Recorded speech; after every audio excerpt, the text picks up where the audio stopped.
first, Bruce is going to get started by making the cave bases and ceilings, which are going to support the cave formations. Let's see what he has in mind. Well, Bruce, here we are at the transparency station, and you've got a secret trick that you use with this overhead projector. I do. Joni, it's the easiest, most simplest way to get an image from here onto our piece of foam or cardboard, whatever. That's great.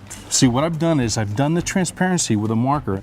We have our foam all set up. We're going to turn that on. And simple, and suddenly you see all the things that you need to trace, and it's right there for you. That's exactly it. So what I did is I call my loosey-goosey here, a little bit of a sketch, and you can see here is we're creating a top and bottom for all our stalactites and stalagmites to attach to.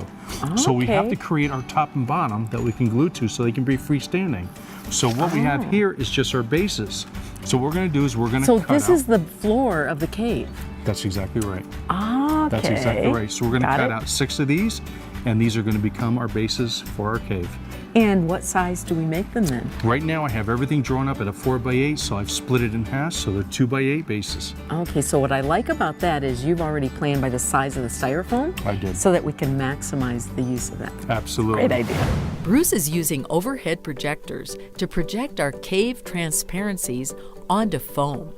Check around your church to see if they have a projector stashed in a closet somewhere, or you might be able to borrow one from another church or school. You can move your projector closer or farther from your foam to make our stalactites bigger or smaller to fit your space. It also helps to turn off the lights and cover your windows so you can see your projected image better. For our cave quest, we're making 6 cave formations, but you can do more or less to fill up your space. Okay, Bruce, this looks like a very cool way to cut this foam. I was thinking I would take a knife or something. Tell me about this hot knife. But you know what? It's funny. People do. They think they can cut it with a knife. And you can. You can cut it with a knife. You can cut it with a jigsaw, of course.